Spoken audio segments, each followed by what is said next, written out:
en mi servicio rural en Junín y pues nada, ya formo parte de la asesoría, de la ayudantía ya más de 4 o 5 años y me da gusto ver cómo ha crecido todo, ¿no?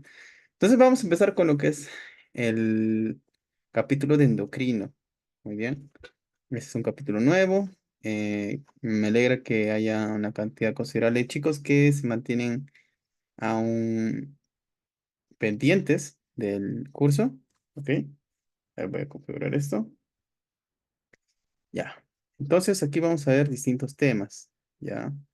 Para hacer una pequeña introducción, lo que voy a hacer será crear una pequeña pantalla. A ver, antes de empezar con esto.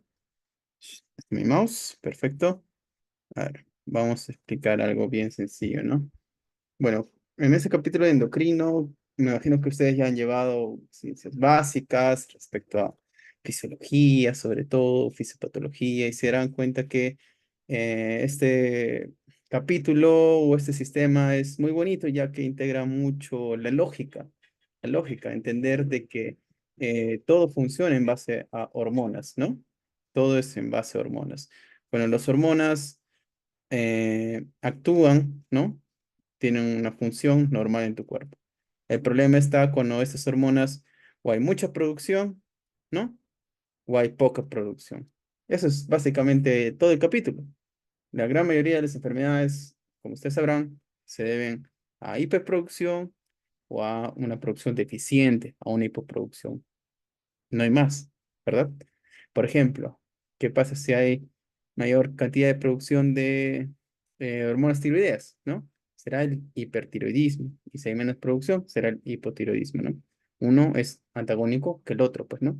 Si en uno hay taquicardia, en el otro hay bradicardia, ¿no? Si en uno hay eh, pérdida de peso, el otro hay ganancia de peso. Y así. O sea, es bastante lógico. ¿Qué más? Respecto a la CTH, ¿no? ¿Qué pasa si hay más producción de cortisol? Sería un hipercortisolismo, ¿no? Cushing por ahí. Si hay menos producción, sería un Addison, ¿verdad? Igual, mientras uno gana de peso, el otro pierde peso. Mientras uno tiene la hipertensión, el otro tiende a la hipotensión. Es bastante lógica, ¿ya? Y pues, la clásica, ¿no? Siempre recordemos que la glándula madre va a ser nuestra hipófisis, ¿no? Tenemos una adenopófisis, una neurohipófisis, ¿no? Esta adenopófisis va a secretar distintas hormonas, ¿verdad? Cada una de estas hormonas tiene un efecto distinto, por ejemplo, la GH, la CTH, tienes la LH o la FSH, tienes la TSH, cada uno va a ir a sus propios órganos y tendrá su propia función, ¿verdad? Entonces, ten en cuenta, sí, básicamente de que hay una enfermedad en la cual se produce más GH, hay una enfermedad en la que se produce más STH o menos STH, hay una enfermedad en la que se puede producir menos hormonas sexuales, ¿no? Hay una enfermedad en donde se produce más o menos hormonas tiroideas. Y así es la gran cantidad de enfermedades que se van a ver aquí. Muy bien, y también es muy rico en lo que es su fisiopatología. Entonces, el día de hoy vamos a empezar con lo que es la hormona madre. Y pues dicho sea de paso, hay dos temas respecto a esto, ¿no? Y hoy me toca hablar sobre lo que es el prolactinoma y la acromegalia, qué es lo que pasa con la prolactina y qué es lo que pasa con la hormona de crecimiento. Muy bien, entonces, acá justamente hablo de ese principio, ¿no? De que tenemos esta hormona madre, la que es la adenopófisis, y pues de que esta va a secretar distintas hormonas, ¿no? La GH, la TSH, la ACTH, la LH, FSH, acá falta la prolactina también, ¿no? Listo. Esas son producidas por la adenopófisis, ¿verdad? Entonces, el problema va a estar en que va a existir un grupo de enfermedades en las cuales se aumente la función, aumente la producción de estas hormonas. Y va a haber otro grupo de enfermedades en las cuales haya una menor función. Usualmente, cuando hay mayor función, se debe a que las células que producen estas hormonas, ¿ya? Se encuentran aumentadas de tamaño, aumentadas de cantidad, formando como un pequeño tumor. A eso se le denomina adenomas, ¿no? La gran cantidad de enfermedades que se ubican acá como una hiperfunción son los adenomas hipoficiarios, ¿ya? Y esos adenomas hipoficiarios usualmente, eh, o sea, pueden secretar hormonas así como no pueden secretar hormonas. Si secretan hormonas, secretan usualmente solo una, ¿ya? Solo una hormona. es muy raro ver de que estos adenomas secreten varias hormonas. Usualmente es solo un subtipo celular. Si es que tú vieses que secretase varias hormonas, se piensa en un cáncer de hipófisis o en un adenoma atípico. Es un dato al aire, ¿no? Que lo suelto. Pero bueno, dentro de esos adenomas hipoficiarios, ¿no? Tenemos el prolactinoma, por ejemplo. Que dicho sea de paso, es el adenoma más frecuente, ¿ya? De todos los subtipos de adenomas, el prolactinoma es el más frecuente, como tú ya sabes. Entonces, en el prolactinoma secreta más prolactina, y al secretar más prolactina, hay síntomas debidos, pues, justamente a este aumento de esta hormona. Por ejemplo, galactorrea, dismenorrea o amenorrea, pérdida de libido, etcétera. Ya vamos a andar en eso. También puede darse el caso de que este adenoma sea somatotropo, es decir, de las células secretoras de la hormona de crecimiento. Y ahí es donde da el cuadro de acromegalia en adultos. Un cuadro en el cual, como está aumentada la hormona de crecimiento, todo empieza a crecer, todo empieza a aumentar de volumen. La fascia, el rostro, las manos, un crecimiento acral, incluso órganos, ¿ya? Entonces, esos adenomas van a tener clínica por la misma hormona que secreta, pero muy aparte va a tener clínica por el mismo efecto de masa, porque en sí esto es un tumor. Y al ser un tumor, una vez más, es una masa que va a existir allí y va a comprimir otras estructuras. Como tú sabrás, el cráneo es una cavidad que tiene poca, muy poca, por decir casi nula, capacidad de expansión. Si es que hay un tumor o hay una masa ahí, es lógico que toda la masa cerebral que se encuentra ahí se va a ver desplazada o aplastada, ¿no? Y ese es el efecto que tienen esos adenomas, porque justamente se ubican en un lugar que se denomina la silla turca. En esa silla turca da la coincidencia de que ahí es donde se entrecruzan las vías ópticas, en un punto denominado quiasma óptico. ¿Por qué esto es importante? Porque estos pacientes van a empezar a tener dificultades visuales, ¿ya? Ese es uno de los principales síntomas cuando un paciente tiene un tumor en la hipófisis, cuando tiene allí un adenoma. Estos adenomas empiezan a crecer y empiezan a comprimir este quiasma óptico, como puedes ver aquí en esta imagen. Es una estructura, es un punto en el cual se entrecruza las vías ópticas. Muy bien. Y justamente da el caso de que justo en la parte medial, en la parte central, se entrecruza los campos que son laterales, ¿ya? Y eso te lo voy a explicar aquí más a fondo por si algunas personas no se les haya quedado muy en claro en lo que es fisiopatología. Muy bien, entonces aquí presten atención. Mira, aún no hablamos de una enfermedad, esa es un principio así. Eh, Esos son tus globos oculares, ¿no? Ya, tus ojitos que están mirando así hacia afuera, ¿no? Entonces, como tú sabrás, en la retina ocurre un efecto en la cual se invierte, se refleja el campo visual, ¿no? En la retina se proyectan las imágenes de manera invertida, ¿no? Eso es lo que sabemos por fisiología. Entonces, si nosotros lo colocamos así, que existiese por cada campo visual un campo temporal, un campo lateral, ¿no? Y un campo nasal. Un campo nasal y un campo temporal. Espero que hasta ahí se entiendan. Los campos nasales son los campos que están la visión de dentro. En cambio, los campos temporales es la visión lateral hacia los extremos. Entonces, al verse reflejado esto al verse reflejado en la retina, las vías, o bueno, el nervio óptico, por su parte medial, va a transportar la información de los campos temporales. Y por su parte lateral, este nervio óptico va a transmitir la información de los campos nasales. Es igual acá. Este nervio óptico, por su parte medial, va a transmitir un campo temporal, porque eso se invierte. Y por su parte lateral, va a transmitir la información del campo nasal. Entonces, digamos que sean así como si fuesen dos corrientes. Ya vamos a ponerlo así, porque esto se me va. Como si fuesen dos corrientes, ¿no?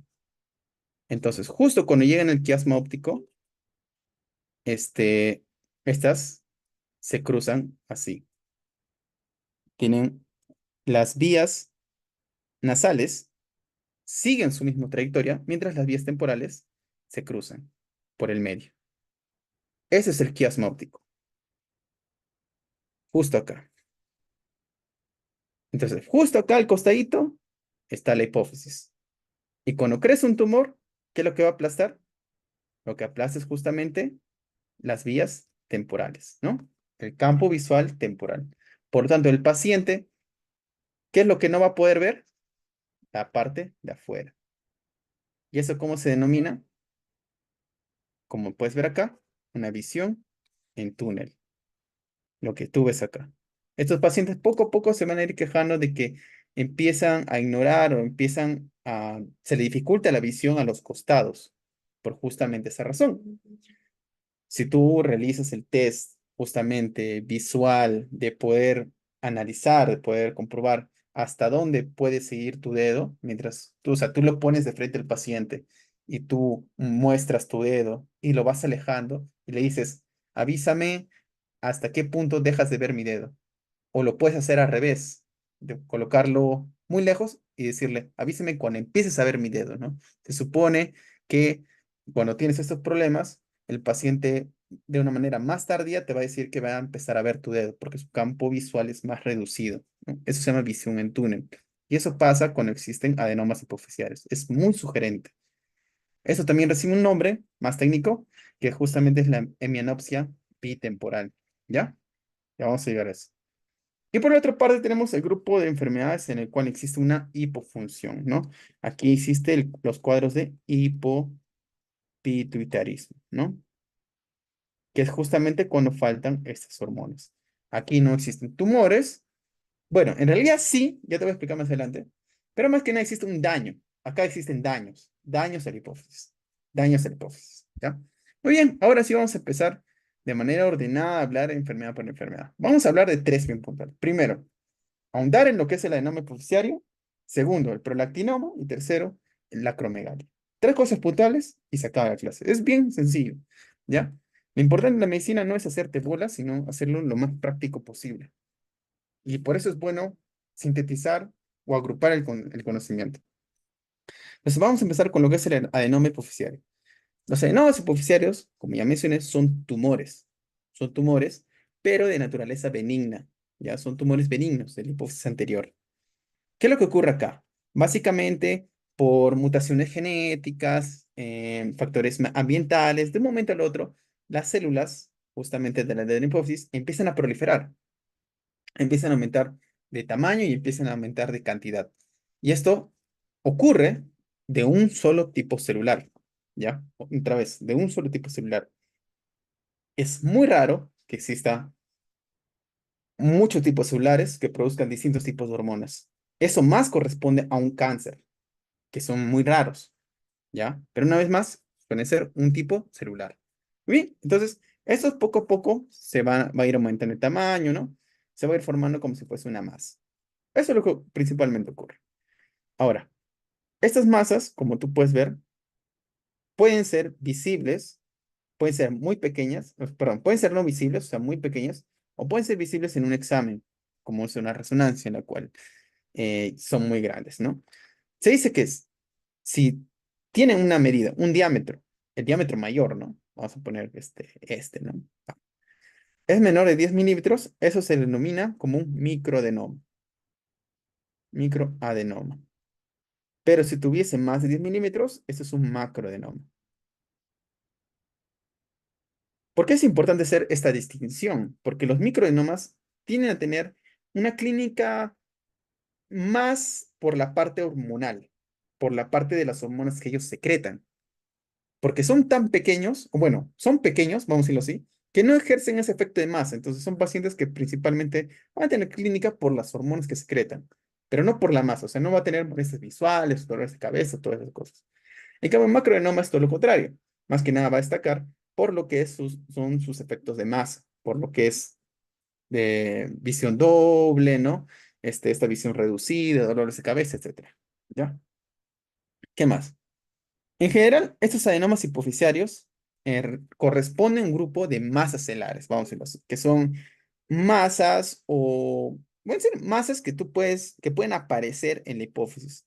El 45% de estas corresponden a ver, acá no se puede. El 45% de estas corresponden justamente a adenomas que sean secretores, o sea, son secretores. Y el otro casi 45% son adenomas no secretores. ¿Qué quiere decir con esto? Que cada vez que tú veas un adenoma hipofisiario, no necesariamente quiere decir que vaya a secretar hormonas. No, vamos a decirlo así. Una mitad secreta hormonas y otra mitad no va a secretar hormonas. Es por eso que es importante siempre dosarlas. Y un 10% de estos, pues, más que ser adenomas en sí, pueden ser otras formaciones, craneofaringiomas, quiste de Radke. ¿Qué son estos? Son básicamente degeneraciones que tienen a ser quísticas, calcificadas, ¿ok? O rezagos embriológicos, que también pueden aparentar ser como adenomas, pueden generar una masa ahí y generar la clínica que les menciono de dolor de cabeza, diplopia, etcétera. Ya. Si por una o por otra razón tú le tomas una resonancia, algún examen a algún paciente, por X motivos, o tal vez un golpe de cabeza, y a veces así de la nada aparece una masa allí, de la nada, o sea, tú ni te lo esperabas y sale. Eso se llama incidentaloma, una masa que aparece de manera incidental, repentina, que tú ni siquiera te lo esperabas. O sea, básicamente es una masa pituitaria descubierta en un paciente sin síntomas. Es una masa que apareció de la nada. Ese término es un incidentaloma, ¿ya? Cualquier masa, cualquier cosa que ocurra en cualquier cosa del cuerpo, que tú observes que aparezca en un examen y tú no te lo esperas, ese es un incidentaloma. Si aparece en la pituitaria, es un incidentaloma pituitaria. Si aparece en la suprarrenal, un incidentaloma suprarrenal, ¿ya? Ese es el término. Por eso yo lo pongo acá, porque muchas veces vas a encontrar en bibliografía o en el momento en el cual tú estudies o te explique este término, ¿ya? Entonces, esta es una masa, ¿no? Descubierta. Es algo que tú descubres en un paciente, lógicamente, que no tiene síntomas, sino que las toma el examen porque, no sé, se ha golpeado la cabeza, etcétera. ¿Ok? Entonces, luego las manifestaciones. Las manifestaciones son de dos grupos, ¿no? Una vez más. Pueden ser hormonales o pueden ser por la masa que esta, eh, esta es, pues, ¿no? Que esta comprime. Las hormonales justamente dependen de qué hormona esté involucrada. Si es un prolactinoma, será clínica relacionada a aumento de la secreción de prolactina. Si fuese corticotropo, será una clínica, por ejemplo, de hipercortisolismo, un Cushing. Si fuese un somatotropo, existe aumento de la secreción de GH, de hormona de crecimiento, entonces es una acromegalia. Poco a poco vas a ver que la gran cantidad de las enfermedades que vamos a tocar en este capítulo van a deberse a estos adenomas hipofisiarios. Cuando veas hipercortisolismo, cuando veas hipertiroidismo, ¿no? Todas esas cosas, vas a ver eso. ¿Qué más? Por compresión. Ahora sí, ¿cuáles son los síntomas por más? Uno de los más comunes es el dolor de cabeza, es la cefalea, ¿ya? La cefalea. Y esta cefalea es típicamente frontal, porque justamente esta masa, la pituitaria, se ubica en la región frontal, comprime estructuras nerviosas y ejercen justamente esta cefalea. No solo por eso, sino porque también existen alteraciones visuales. Alteraciones visuales como la que ya te expliqué, esta es la que se denomina hemianopsia bitemporal, porque justamente comprime el quiasma óptico y justo en el quiasma óptico decursan las vías temporales de ambos campos visuales y es por eso que el paciente empieza a ver cada vez menos a los costados, se genera una visión en túnel y también diplopia, ¿ya? La diplopia ya te lo voy a explicar por qué, pero básicamente debido a estas alteraciones visuales el paciente sufre más al ver y no sé si a ustedes les ha pasado, pero los que sufren, por ejemplo, de astigmatismo o la típica, ¿no? De que se me cansa la vista cuando se hacen referencia a esta y no usan gafas, empiezan a tener dolor de cabeza porque justamente generas más presión en los músculos oculares y ello desencadena pues justamente irritación y una cefalea, pues no típicamente frontal. Por eso que este paciente, por esas dos cosas, tiene cefaleas que son típicamente frontales. ¿Qué más? Ahora, el quiasma, mira, esta es la adenopofsis, justamente, pero la adenopofsis, este, justamente está bordeando, ¿no? El seno cavernoso. El seno cavernoso es una estructura venosa en la cual justamente, pues, ¿no?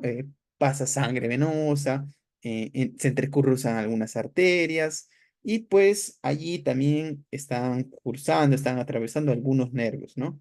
Nervios justamente los principales parascraneales, como es el tercero, el cuarto, el sexto, los ópticos, ¿no?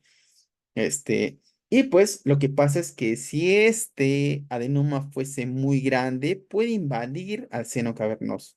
Cuando invade al seno cavernoso, puede comprimir estos nervios, ejercer un efecto de presión y puede desembocar parálisis del tercer, del cuarto y del sexto par craneal, justamente los pares oculares. Y es por eso que estos pacientes ya si los empiezas a ver con una visión, como si fuese una parálisis ocular, ¿no? eh, con esta clínica, pues, ¿no? Es por eso que tiene diplopia, proptosis, lo que vendría a ser, puedes ver también, ¿cómo se diría? Miosis, ¿no? O distintos cuadros, pero midriasis, podrías ver distintos de esos cuadros y pues sobre todo la visión, ¿no? Doble, te hace bastante sugerencia que se puede tratar de una invasión seno cavernoso, es decir, un adenoma que ya es muy grande, ¿no? A ver, ya. ¿Qué más? Un dato también muy importante es que todos estos pacientes deben ser interrogados de antecedentes, por ejemplo, de hipercalcemia o de litiasis renal. ¿Ya? ¿Por qué? Mira, hipercalcemia o de litiasis renal. Siempre es bueno preguntar si es que ha tenido cuadros de una piedra en el uréter, ha tenido algún cólico renal, porque todo esto es desembocado por la hipercalcemia. Y es que estos adenomas hipofisiarios pueden estar relacionados a otras neoplasias, ¿no? A otras masas en el sistema endocrinológico. Y aquí es donde hablamos del MEN1. No sé si es que alguna vez han escuchado hablar sobre los MEN, ¿no? La neoplasia endocrina múltiple. Existe el tipo 1, existe el tipo 2A y existe el tipo 2B. El MEN1 básicamente es donde encontramos una asociación entre un adenoma hipoficiario, ¿ya está? Tienes un adenoma hipoficiario y también puedes cursar con lo que es hiperplasia de paratiroides, ¿ya? Eh, y justamente es ahí donde tú puedes ver en niveles altos de calcio, niveles altos de calcio, o también litiasis renal debido a este hiperparatiroidismo. Ese tema me parece que lo van a tocar en renal o endocrino. Me parece que más en renal. Ya, y se asocia bastante. Entonces, por eso preguntar también por el calcio en este tipo de pacientes. Muy bien. Luego está lo que es el prolactinoma. En el prolactinoma, como ya mencioné, es el adenoma hipoficiario más frecuente. ¿Qué es lo que ocurre acá? Básicamente, para recordar, acá vamos a dibujar lo que es la hipófisis, la adenopófisis, y acá está pues la neurohipófisis, ¿no? Aquí en las células lactotropas lo que se secreta es la prolactina. Esta prolactina pues va a tener un efecto principal en lo que son las células, ¿no? De la mama, ¿ya? En la mama van a tener efecto justamente en las células productoras de la leche materna, ¿ya? Produciendo justamente de que produzca más, de que existe hiperplasia y pues en el embarazo, ¿no? Se prepare para que luego pueda dar de lactar, ¿no? Pueda producir más leche. Eso es lo que hace la prolactina. Pero además, la prolactina también tiene otros efectos, que es justamente inhibir el efecto de las hormonas sexuales, la LH y la FSH.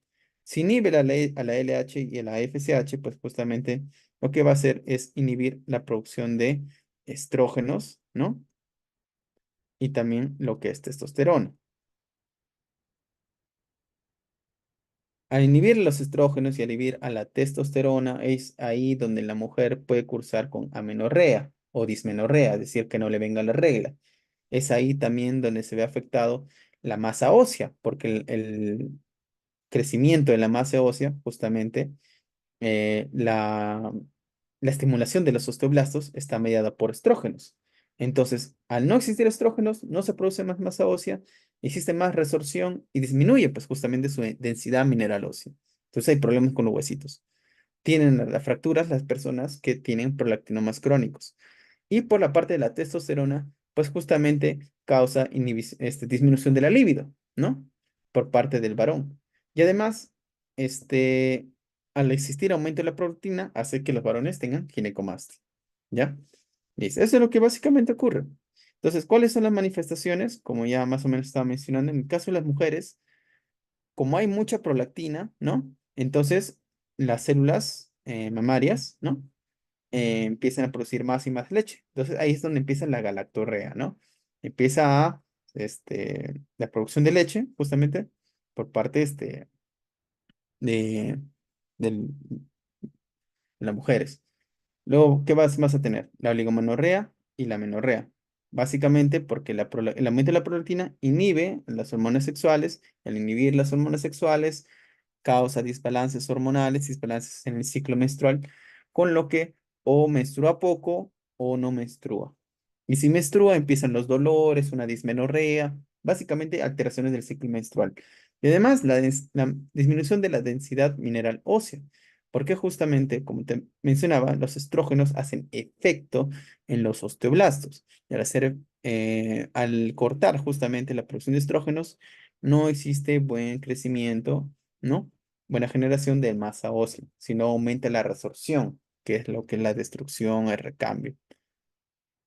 Por el lado de los varones, estos van a tener lo que se denomina ginecomastia, que básicamente se van a estimular justamente en las hormonas, la glándula mamaria, va a crecer justamente hiperplasia, hipertrofia, y pues hiperplasia, hipertrofia, y pues justamente va a desencadenar que se vea abultado como si fuesen los senos, ¿no? Los senos en los varones, la ginecomastia.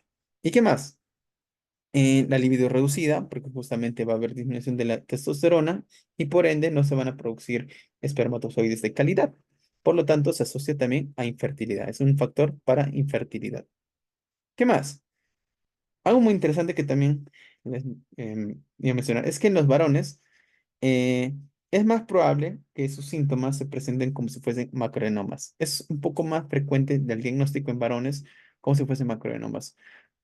¿Por qué? Porque básicamente al inicio la ginecomastia se puede malinterpretar como si fuese aumento de grasa, no le hace mucho caso a lo que es la libido reducida, ¿no? Y pues es justamente cuando el tumor dejan crecer más y más y más y más, que pues en algún momento empiezan los efectos de masa, ya no tanto las manifestaciones hormonales. Y es ahí donde los pacientes son diagnosticados, ¿no? Por eso los varones presentan disminución de la libido, disfunción eréctil o pérdida visual, y es más probable que se presenten como macroadenomas. Es más probable que el diagnóstico sea cuando son macroadenomas. Y el diagnóstico principalmente se debe excluir otras causas de hiperprolactinemia porque principalmente uno sabiamente, ¿no? Lo más rápido que puede hacer es dosar en niveles serológicos lo que es la prolactina. Y la prolactina tiene unos valores de 0,25 dependiendo en qué parte del ciclo menstrual, en qué fase nos ubicamos, ¿ya? Para hablar de un prolactinoma, este nivel de 0,25 debe sobrepasarlo, pero no poco, sino bastante. Un nivel significativo. Por eso es que se dice que es significativo si la proteína es de 100 a 200, ¿ya? De 25 a 100 pensarías en cualquier otra cosa. Pues acá para hacerlo más visual, de 0 a 25 son los valores normales. Más de 25 es hiperprolactinemia, ¿ya? Pero para hablar de un prolactinoma, tú necesitas al menos prolactina más de 100. Más de 100 es significativo a prolactinoma. Ahora, este, si tuvieses más de 250, eso ya sugiere que se tratase de un macroprolactinoma, ¿no? Y pues teniendo esto en cuenta, tú le pides un examen, una resonancia magnética y tú puedes ver el tumor. Perfecto. Ahora, para complementar esto, ¿cuáles son las causas de hiperprolactinemia? Y en los casos de hiperprolactinemia, como ya te mencioné, solamente es una prolactina mayor de 20 en varones o mayor de 25 en mujeres. Debe estar por encima de esto. Y en realidad existen causas fisiológicas y causas patológicas que te van a hacer elevar la prolactina. No toda hiperprolactinemia son prolactinomas, van a haber muchas otras causas, entre ellas fisiológicas y otras patológicas. Entre las fisiológicas, por ejemplo, está el embarazo. El mismo hecho de estar embarazada hace que tu prolactina se eleve, ¿ya? Que tu prolactina se eleve. Y pues, justamente o sea, va elevando así hasta el final del parto. A partir de ahí es donde ya se empieza a ver un pico de caída, ¿ya? Es por esto que toda mujer en la cual tú veas hiperprolactinemia, siempre es bueno descartar embarazo primero, ¿ya? Es la principal causa fisiológica. Entonces, si yo te preguntas en el examen, o si a ti te preguntas en una rotación clínica, ¿cuál es la principal causa fisiológica de hiperprolactinemia? Tú debes responder que es el embarazo. Muy bien. ¿Qué más? La estimulación de los pezones.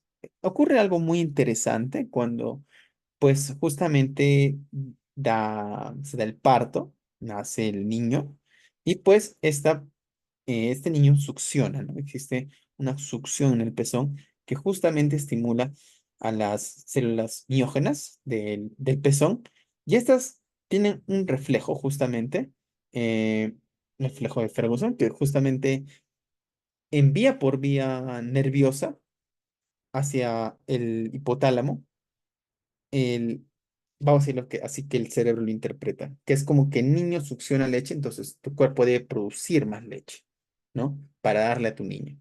Es un reflejo de feedback positivo, básicamente, porque el niño estimula y se produce más leche. Estimula y más leche. Es uno de los pocos mecanismos de feedback positivo. La gran mayoría de feedbacks en tu cuerpo son negativos, pero existen muy pocos que son positivos y uno es uno, y este es uno de estos, ¿no?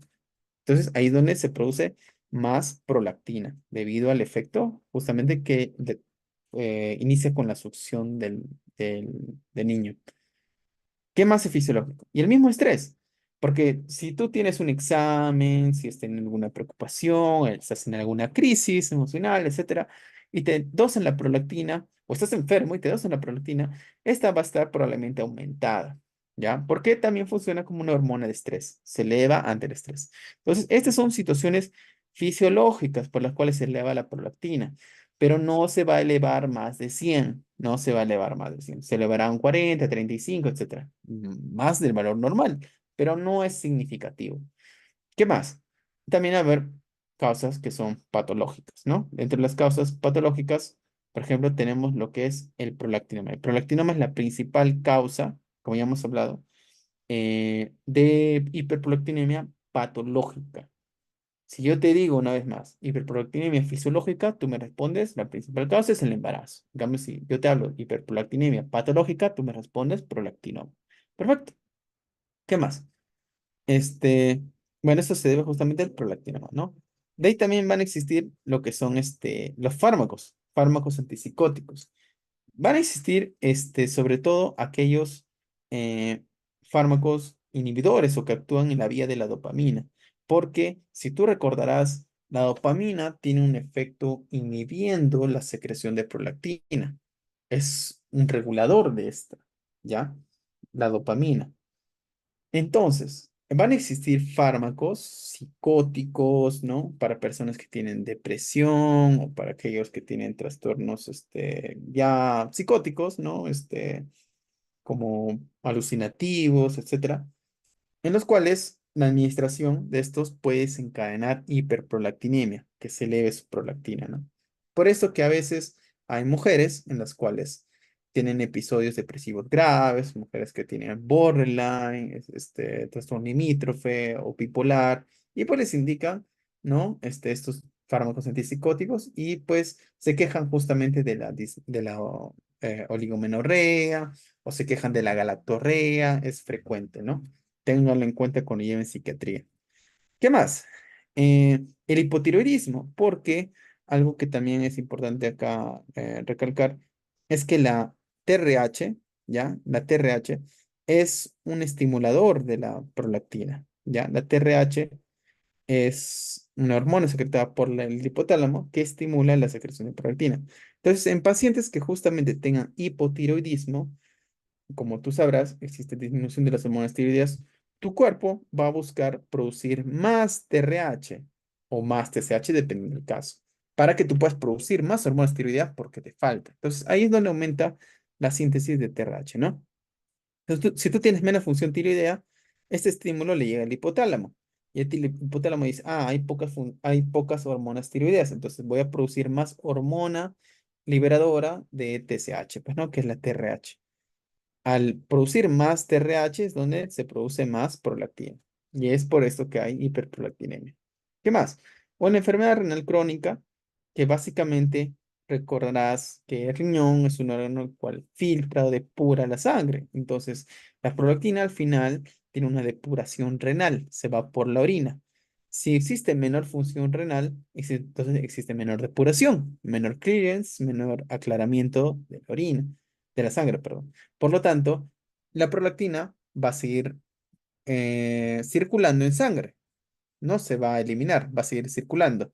Por lo tanto, se va a acumular, se va a acumular y se va a acumular y va a haber hiperprolactinemia, ¿ya?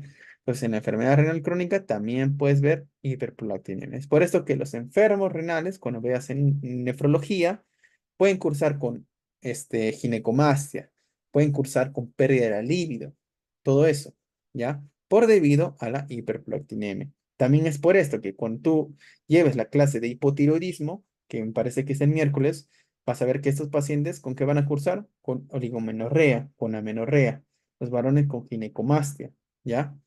Pérdida de la libido, porque ahí tiene un efecto de la hiperprolactinemia. Todos los hipotiroideos tienen clínica también de hiperprolactinemia, ¿ya? Eso tenlo en cuenta, se va relacionando en todo, ¿no? Entonces, ¿qué más? Luego va a estar lo que es la acromegalia. La acromegalia es el adenoma hipoficiario secretor de la hormona de crecimiento. Y pues, entre su fisiopatología, ten en cuenta de que acá está nuestro hipotálamo y acá está nuestra hipófisis. Bueno, tampoco fue. El hipotálamo secreta lo que es la GHRH, ¿ya? Que básicamente es la hormona liberadora de hormona de crecimiento. Esta GHRH va a la de la hipófisis y las células somatotropas, es donde aquí se produce lo que es la GH, la hormona de crecimiento. Pero esta hormona de crecimiento no hace efecto por sí sola, ¿ya?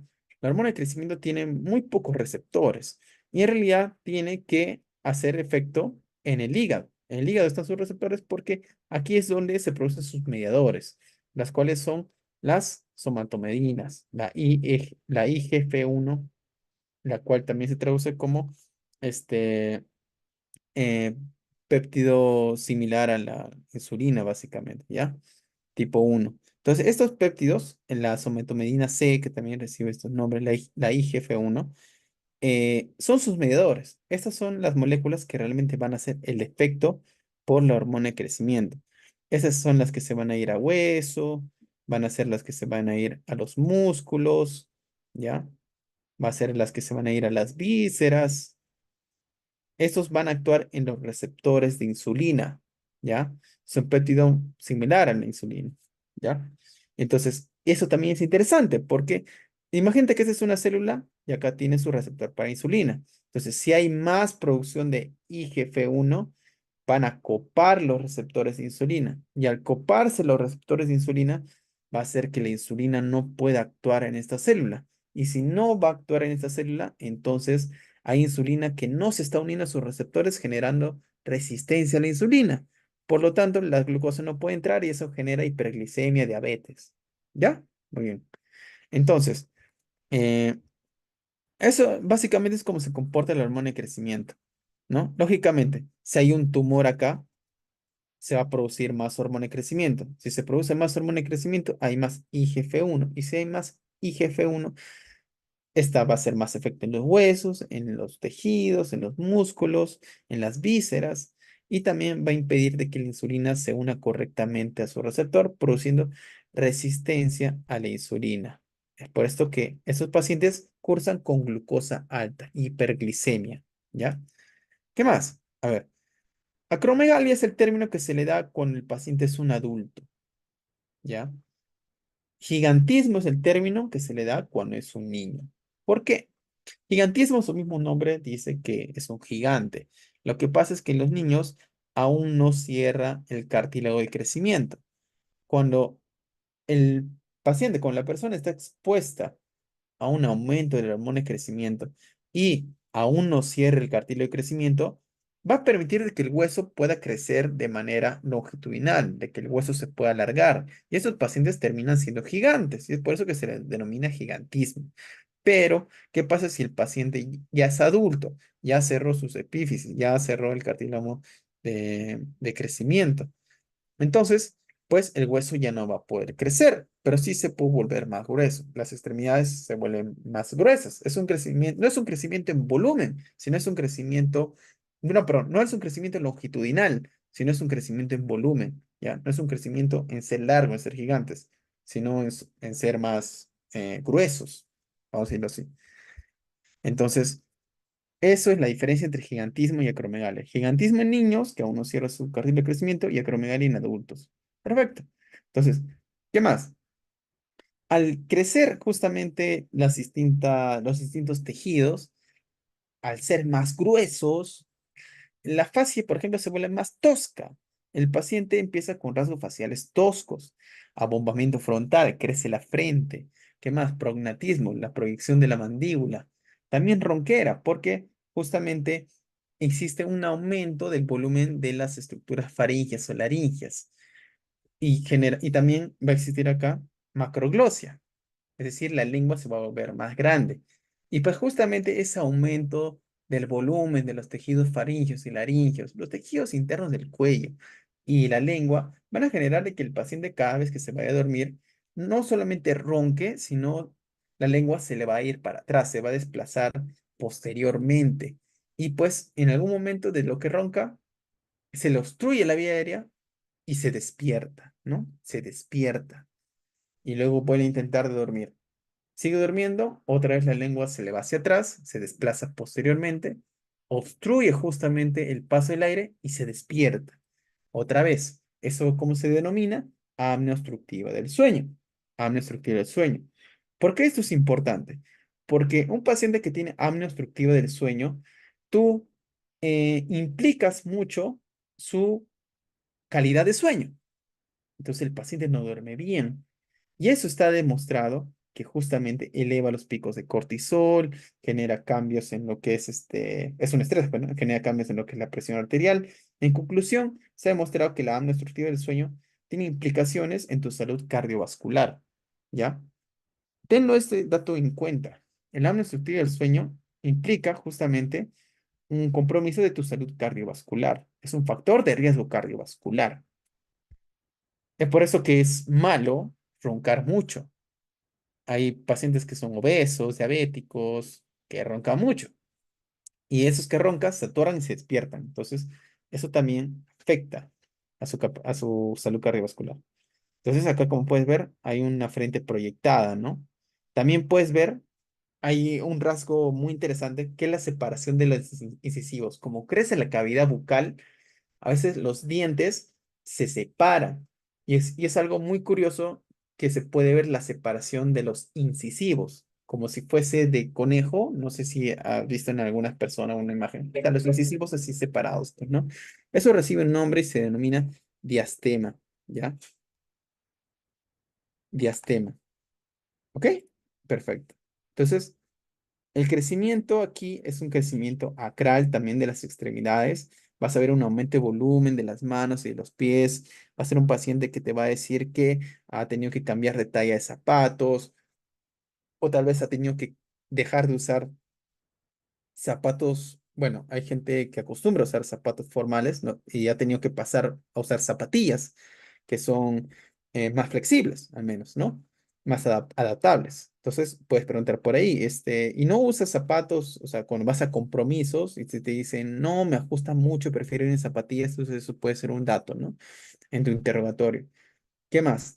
Los gorros también, pues al crecer justamente la frente genera más presión, incomodidad, ¿no? Todos esos son datos que uno tiene que preguntar en ese tipo de pacientes. ¿Qué más? O que el anillo de compromiso, ¿no?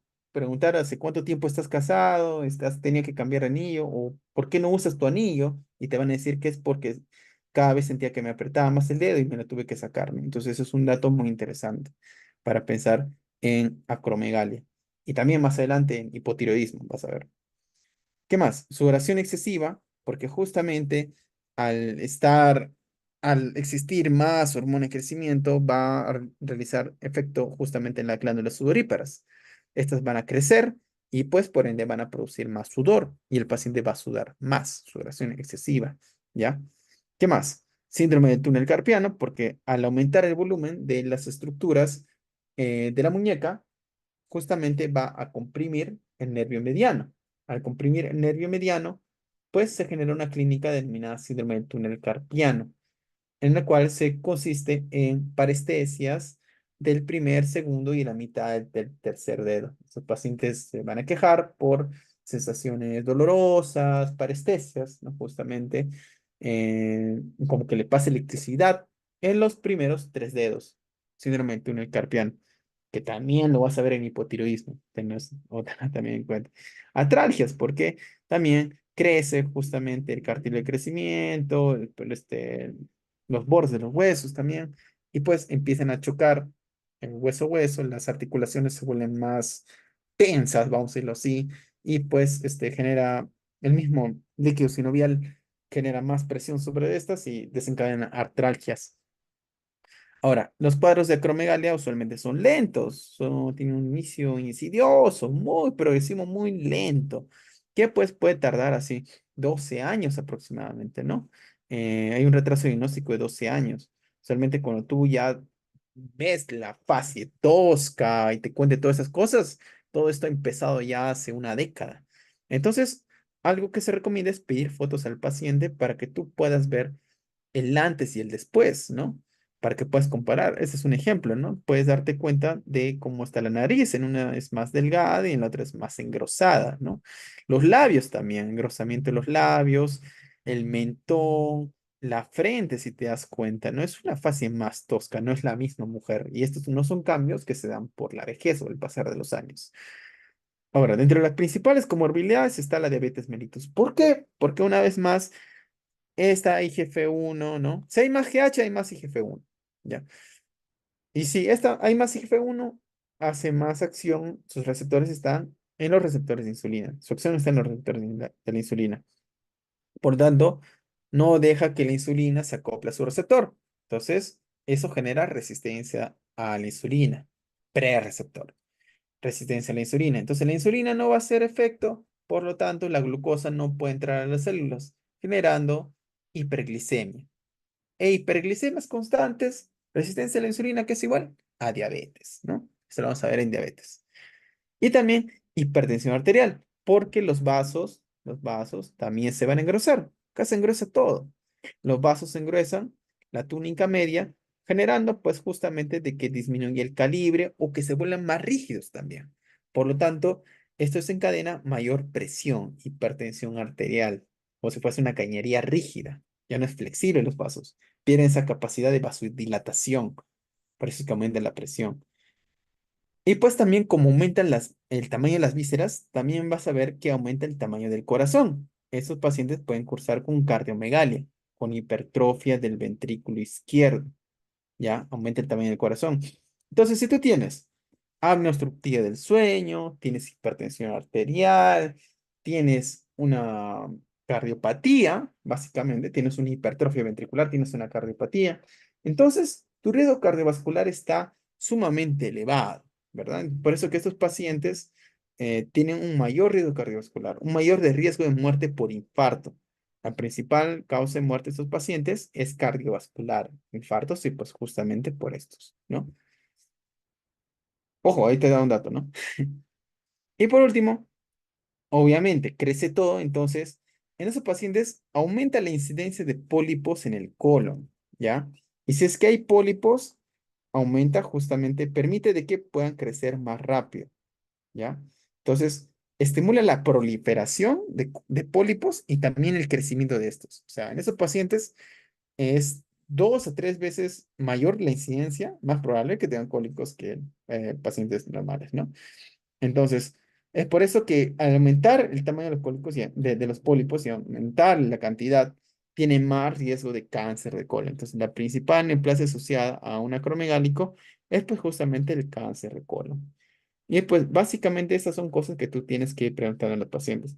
Es muy interesante también de que existen personas, que existen pacientes con hipertensión arterial eh, y pues que veas a lo largo de los años tengan esos cambios bruscos, ¿no? Esos cambios que generan rasgos faciales toscos, ¿no? Aumenta el tamaño y volumen de las manos, la frente, etcétera, ¿no? Entonces, como que por ahí puedes ir pensando en acromegalia. En realidad, hay dos tipos, hasta tres enfermedades endocrinológicas que, vamos a decirlo así, el diagnóstico tiene que ser sospechando, ¿no? Sospechando mal, pensando mal. Eh, Uno es la acromegalia, porque lógicamente para ver un acromegálico del libro, pues ha pasado un montón de años, ¿no? O sea, usualmente uno tiene que ir sospechando eso, como que pensándolo mal en un inicio, para que el diagnóstico sea precoz. ¿Qué más? Cushing. Cuando veas Cushing, esas imágenes que tú ves, la cara redonda, la pérdida de la densidad mineral, o sea, la disminución de la densidad mineral ósea, la jiba, las estrías. O sea, para que lo veas del libro, es un estado final de la enfermedad. Tú tienes que irlo pensando, ¿no? Mira, una hipertensión resistente, el paciente está gordito, o sea, le cuesta bajar de peso, está un poco ruborizado. Oye, ¿no será un Cushing por ahí? Por si acaso le voy a usar cortisol. O sea, es un diagnóstico de sospecha, pensando mal, ¿no? Tiene debilidad, o sea, se siente un poco débil, ¿no? Voy a sospechar, ¿no? Y el tercero podría ser el hipotiroidismo, ¿no? El hipotiroidismo no tanto, porque sí se puede diagnosticar al menos clínicamente rápido, pero a veces hay cosas que les va a tocar, o sea, información que les van a proporcionar como que siente que se hincha, ¿no? O no sé, suelo tener mucho sueño, suelo sentirme cansada, ¿no? Desde eso nada más, o sea, a veces muchos pacientes adultos mayores van a llegarles y les van a decir que se sienten cansados, ¿no? Y pues, tú puedes decir, bueno, puede ser por la propiedad, ¿no? Puede ser por la propiedad o tal vez algunos trabajan, quién sabe, o no se alimentan bien, ¿no? ¿Quién sabe? O tendrán anemia. Pero uno de los diagnósticos, cuando se habla de astenia, de debilidad, siempre se puede pensar en hipotiroidismo por ahí, ¿no? Sobre todo si te dice y sientes que te hinchas, se te hinchan los pies por ahí, o las manos, ¿no? O tal vez, o sea, el frío, si sientes que, no sé, si te sientes con mucho frío, puedes decirlo así, porque a veces es complicado preguntar, ¿toleras el frío? No te van a entender con esas palabras, ¿no? Si lo ves más abrigado de lo normal, son cosas que tú vas a sospechar. Por eso, una vez más, ya para cerrar la clase, es importante conocer qué manifestaciones o qué implica cada enfermedad, ¿no? Porque el paciente no se va a sentar frente tuyo y te va a decir, tengo esto. O sea, toda la lista de lo que estás viendo en prolactinoma y toda la lista que tú estás viendo en acromegalia. No te va a decir eso, sino te va a decir, me siento cansada. O te va a decir, o va a venir, por ejemplo, en este caso acromegalia, por su chequeo de hipertensión arterial. O en prolactinoma te va a venir, bueno, eso sí puede ser, ¿no? Te va a venir porque siente que le sale leche, ¿no? Más, o siente los pezones muy congestionados. Eso sí puede ser, ¿no? Pero hay cosas muy desapercibidas. Y es importante que ustedes conozcan en todas las enfermedades de medicina eso, ¿no? Para que tú puedas sospechar, ¿no? Entonces, con eso acabo esta clase. Muy bien, espero que se haya podido entender la mayor cantidad de información aquí. Igual si ves alguna pregunta, gustoso ponla a contestar en el chat, o si no, la pueden enviar justamente al grupo, ¿no? Encantado de poderles ayudar. ¿Ya? Gracias, Álvaro. Bueno, un abrazo. eh, Me parece que sería prudente tener un pequeño descanso para la siguiente clase, ¿no? Que es la parte 2 de los trastornos hipoficiales. Muy bien, entonces, eso es todo conmigo. Espero que se haya entendido y pues buenas noches.